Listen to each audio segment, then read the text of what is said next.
Hello everyone, welcome to a new video. I'm here with Cheb once again. Hi guys, hello everybody. Today we'll be looking at a update overview for all of the stuff Arxis and Sony are fixing from the Marvel Tokon beta in response to beta feedback.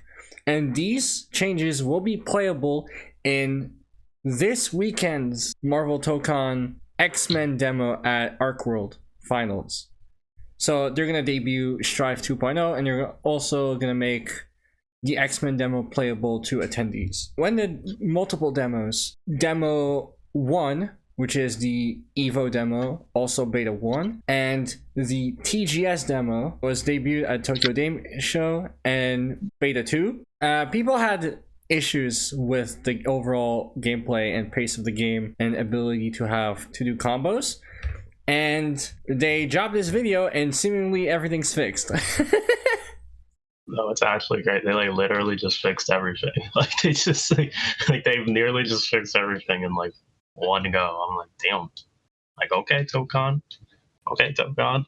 In the original version, just like Marvel vs. Capcom in Dragon Ball FighterZ, the ability to call an ally for help and the ability to switch into that character were the same. It was just the assist button. But now they're separating assist and tag. The reason why they did this is to help with a completely different change later on. That spoilers basically. That change is now you have two different assists in the air. When you're on the ground, you can do a ground assist. When you're in the air, in the old version, you only do an air assist.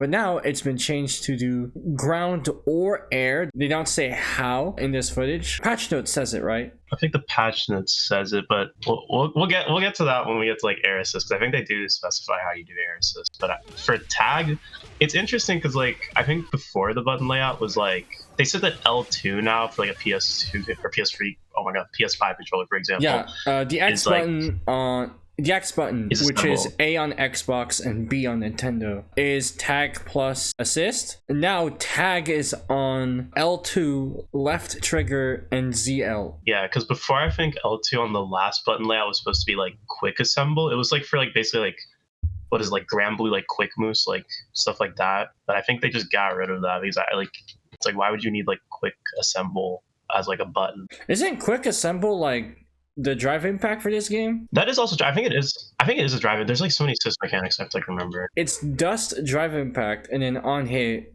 you can press the button again to summon more allies. Either way, I think the change is pretty good because it was really wonky trying to do tags in this game. I remember I remember seeing gameplay and people talking about it and just looking at the button layout this kind of looks kind of garbage, tag in and out, because I guess their idea was they always been saying they wanted to make it a 1v1 type game with assists is how you can play it. But I feel with the changes they're doing now, they're kind of off that.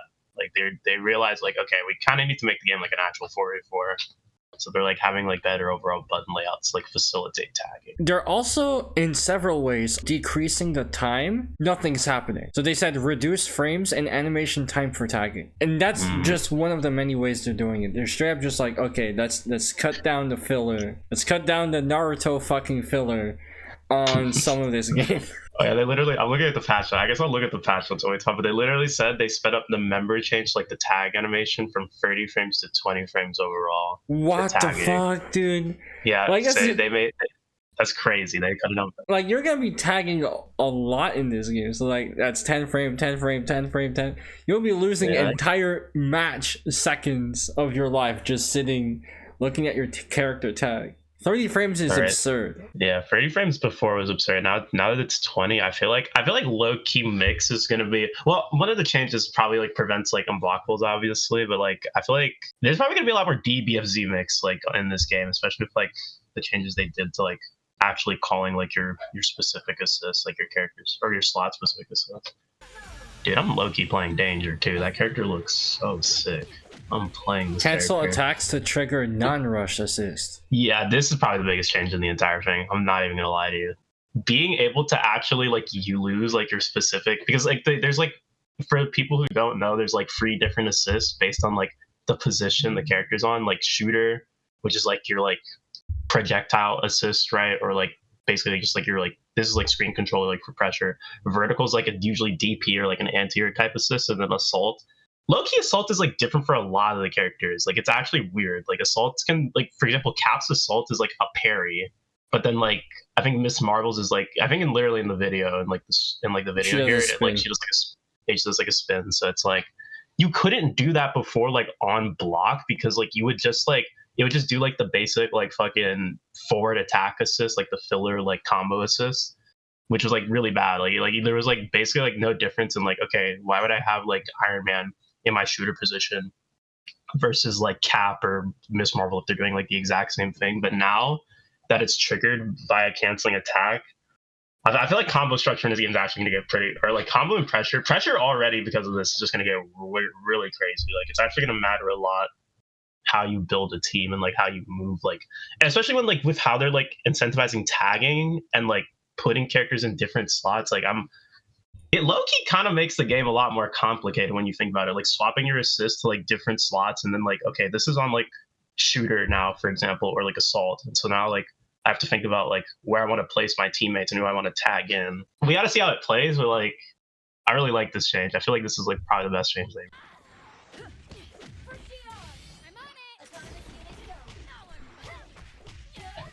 yeah. That was your regular cancel. On block, Miss Marvel had a little bit of delay before spitting, and then on hit, on cancel, Iron Man immediately attacked. I'm all for this. This change is fucking sick. Like this is actually like the change the game needed. You're stuck in hit stop from assist less. The difference between attacker A versus defender B hit stop and defender B versus third party hit stop is completely different. Hit stop is different from hit stun. Hit stun is just like how long you're stuck in the blocking animation because of how strong the attack is, like how plus it is. Hit stop in a melee scenario, a cosmetic freeze between the attacker and the defender. However, if a projectile puts you in hit stop, you are frozen in hit stop freeze, in the cosmetic freeze. The person who threw out the projectile is not. This is the reason why meterless fireballs have a lot of recovery in fighting games.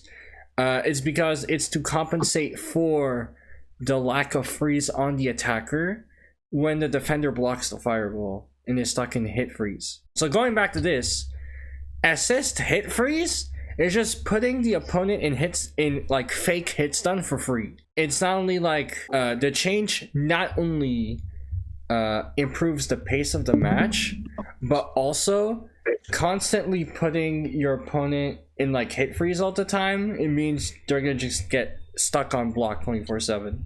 Like it's supposed to be like improve the pace, right? Yeah, basically. Yeah, this is that like that's actually another really good example there, because that was also part of it too, is that they made it so that the screen freeze when you like bring in assists is less toxic overall, which is pretty good. That was actually so toxic when like people would like just summon assists and it's just like screen freeze. It's like it's not just like the game stopping to create the assist, it's more so like the opponent having to block the assist and the attacker doing whatever they want. Yeah, it decreases the amount of time you're stuck, so that you're not just constantly like putting assist for free. Aerial assist. Do you have the patches up? Yeah, let me see. Yeah, so basically they say aerial assist trigger when the main character is positioned higher than a normal jump height, slightly higher than normal jump height, and then double jump height or high jump height. So basically your aerial assist triggers right. like It was height restriction. I got that the first time. Yeah, it's a height restriction. Yeah, it's height restriction. Yeah, and then like aerial assist, they say that it's mainly consists of attacks that are directed towards the ground. So it's like what's like the one Vegeta assist. Like they're basically saying that like most of the assists that are air assists are gonna kind of be in like that Vegeta kind of like shoot down. Or I guess like if you play 2XK, it's like the one Ari assist where she like shoots down on the ground if you don't know fighters. That's Vegeta's technique. Vegeta's technique, the A assist, I believe. Yeah, it was A assist. And then, as a basic rule, the assist character attacks once the character appears fully on screen. So we do not. They say that they don't necessarily reject the idea of attacking from off screen, but as a basic policy, they want characters to appear fully on screen before attacking. However, we do understand assist characters attacking from off screen as a result of the main character moving after the assist was called. Thus, in general, players cannot trigger ground assists from a high altitude. However, if the mechanic becomes pointless, players will stop using it, hence the above change. So aerial assist movement ranges greatly, so this change should give players a little bit more strategic freedom. And it's kind of like what we saw there. It's like if you like jump high enough, you know, characters shoot downwards to the ground like Vegeta assist, basically. Yeah, so you can kind of, I think they probably like show it here, yeah. But like he's like over double jump or like over like his single jump height, with double jump, or he's in like high jump. And then and like when he summons, like they kind of showed us with cap assist too, but it's like his assault, he like does the counter instead. Yeah, and then for this one, I think this is just like, yeah, this one is just like for the ground assist one, it's just like literally if you're lower than like ground height, I'm pretty sure or if you're lower than your single jump height, my bad. If you're lower than your single jump height, it's like if you like jump and then like immediately press assist, you get ground assist. Supers do not stage transition. This is actually an interesting change. This is interesting. So the conditions to stage transition, I believe, were asterisks, because I'm not sure. Getting thrown while in the corner, or air combo into forward heavy instead of down heavy. Down heavy continues the combo a little bit. Forward heavy causes the stage transition that allows you to unlock more health, more meter, another character, and super. Super, they removed it. Yeah, this is pretty interesting. I'm like surprised. I guess it's mainly because like people didn't like how long the animation took, and it, like the tempo of the game was kind of fucked up. Which is like, yeah, I get it, because like some of the assists or some of the supers in this game are pretty fucking long, especially like the cinematics. So it's like I can't imagine like seeing Star-Lord assist like for 20 fucking seconds, just like him shooting, and then like you have to get wall broken again. It's like I like this change overall, and I think like low key on like a gameplay level, like a greater gameplay level, I feel like certain assists that have like really good knockdown properties are probably gonna get way stronger now because of like this change. Because before, they're gonna talk about it like after, but like post wall break knocking you down now, but like beforehand, it's like you could have like a really good assist for like Oki that like knocks you down, and then like you can't get shit off of it if you're in the corner because it just automatically broke wall. So it's like I'm interested about full that knockdown one. state post wall break. In the original version, the 2025 version, the characters reset as if you got a KO in DBFZ. Now the attacker gets a slight advantage as of it's more akin to Guilty Gear, right? Guilty Gear, like you get positive bonus and you're able to move while the opponent gets up. Peep this like post wall break air dash. Look how fast it is. Damn. Immediate, like you're getting up, you have to block shit. Imagine if there's like a hyper movement character like Super Saiyan 4 Gogeta who's like double air dash, or like Kefla who can like super dash, like hyper dash from across the screen. I'm saying like mobility for this, like after this wall break situation, because I think that Passion say that it's a 25 frame advantage now instead of like 0 frame how it was before. Next up, the DBFZ community's most wanted change is not in DBFZ but Tokon. Auto combos do not activate on whiff. They have to hit or block. Thank you. Like the fucking Gohan teleport kick does not work here. Terrible change. Troop nuke. Yeah, so you saw Magic like spam the light button, nothing's happening, walks up, lands the light button on danger, and then does the entire sequence. Yeah, this is like, again, like needed, bro. Oh, they have like other stuff about link attacks. I forgot. The Passions just have more stuff. They said adjustment to link attack limit to a maximum of 4 links. Link attack performs a series of multiple normal moves, as this would often be used against a blocking opponent. The resultant in matches is sometimes feeling long. We changed how the normal move part of the link attack functions to increase the tempo of the offensive and defensive turns throughout a match. So they've adjusted it so that light, medium, and heavy normals can only be included in a link attack up to 4 times. This makes strings such as light, medium, heavy, or standing mediums, crouch medium, standing heavy, crouch heavy possible. Each character's unique attacks are not affected by this change. Wait, adjustments to only single button route link attacks combo into skills. Pressure strings could be extended due to how each normal move could continue into a link attack route to combo into a skill. To address this, we've adjusted this so that link attack routes that combo into skills will only trigger when pressing the same attack button. So it's limited to the following routes. So like light, link attack finisher, and then light, heavy skill, and then super skill or ultimate skill, M into M, which is the link attack finisher, into light, heavy, or light or heavy skill, into super skill. So it's only light, SPSU, medium, SPSU, heavy, SPSU. Yeah, SPSU is whatever you want, but like the buttons are like weight locked. From what I heard, there's a fixed combo limit on characters before they can just like air tech out of it for free. Yeah, now they changed it so that light attacks, each individual one has less weight towards getting you out. Effectively, like grounded combos are the exact same, but like air combos can be longer as a result of you pressing more buttons and allowing for more like combo expression and shit like that. Really good shit. That's pretty good.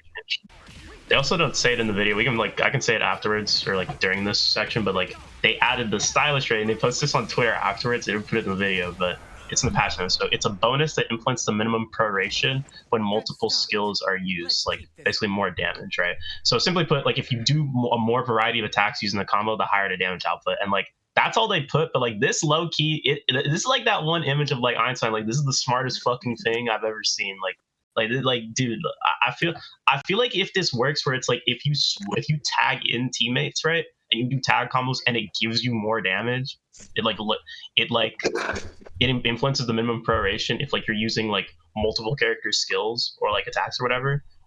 Dude, this actually might be the smartest fucking change in the patch, dude. I'm not even gonna lie. Like just making it so that like sicker combos do more damage. Like it's literally just like a blurb in the patch notes, and I'm like, I wish they said like if it like also included all other characters that you tag into. Like it has to, right? Because it's like a variety of attacks. It can't just be limited to like a single character. It has to mean that like if you also use like skills from other teammates when you tag them in, you can do more damage. That's what it has to mean. Because I'm like, how else? It's a stylish rating. Like it has to be like if you do cooler combos. It also means that like pre-combo limit loops are suboptimal because they just build up extra scaling because you're using the same like 3 normals in the air constantly versus like if you're using a variety of attacks, they do even more damage. Yeah, it's like a direct answer. People were like, man, the fucking like ground combo, air combo, assist, ground combo, air combo shit is boring. Well, like there you go. Like figure out combos so you do more damage. All right. I think that's really sensitive. Additional button. Homing jump was triggered when an attack button was pressed after a crouching H during a combo. Just like in DBFZ, like if you do like a launcher attack, pressing H does a super dash. It also now triggers from a jump input. The character will move to the opponent's position smoothly when going for a combo. If opting to perform a normal jump instead, you can input jump while holding down the H button. Ooh! In DBFZ, there are multiple instances of locking. First off, super dash, but also if you auto combo in the air, like if you mash the light button, it locks you to your opponent's Y-axis the whole time. Versus if you're naturally pressing the buttons, you may desync a bit. You can opt in to press an attack button after 2H to perform a Y-axis locking jump. But if you hold H and jump, you won't get the axis lock, and you can just do a regular jump instead. People are not gonna do it in the X-Men demo at Arc World, but like I think this may have like applications in a beta with more time, or the final game even. Yeah, I'm interested to see what people would cook with this one. This low game might be sick. When they say healing gauge, I think they mean gray health. I feel like that's what they mean by this. When armor is triggered, damage now converts to healing gauge, while guarding chip damage. Ooh. Yeah, I swear to God, I'm pretty sure this armor changes for Wolverine. I think this is why they did that, because they said a lot of Wolverine's attacks are armored. So I feel like that's how they're like trying to like make up for regeneration, is that he can like tank attacks and just heal it back like after time, which is actually a pretty cool way to put that into the game. Yeah, I'm not gonna lie. That's it. That's the video. Let's go. We did it. Thank you guys for watching. If you liked the video, hit like and subscribe, and I'll see you next time. Have a nice day. I know someone on my timeline who said fighting game players are like stupid because they want patches for their games, and like in sports they don't do patches, and that's the most stupid thing I've heard They in my literally entire do that life. in sports. They literally do that in in sports. sports. It's They literally did the that for dumbest shit I've basketball. Like they do. It's literally the dumbest shit I've heard in my entire life. They don't do patches because they've already patched the games, bro. Like they've done it already, bro. Like it's done. It's done. The game's in their final version, bro. Also, like if you see teams as individual characters, aren't like team swaps and drafts a balance patch? Like, oh yeah, this franchise has a new player. This franchise player is retiring, right? We're getting a new quarterback. Like that's a balance patch. That's the yearly arcade update. Like that is a balance patch. Like niggas just need to like actually think, bro. But no, people use their mouths before they use their head, and it's like, okay. Sports commentary from people who don't play sports, don't keep up with fucking sports. They LARP on Twitter constantly. Right. They don't play sports. They don't play fighting games. They just speak.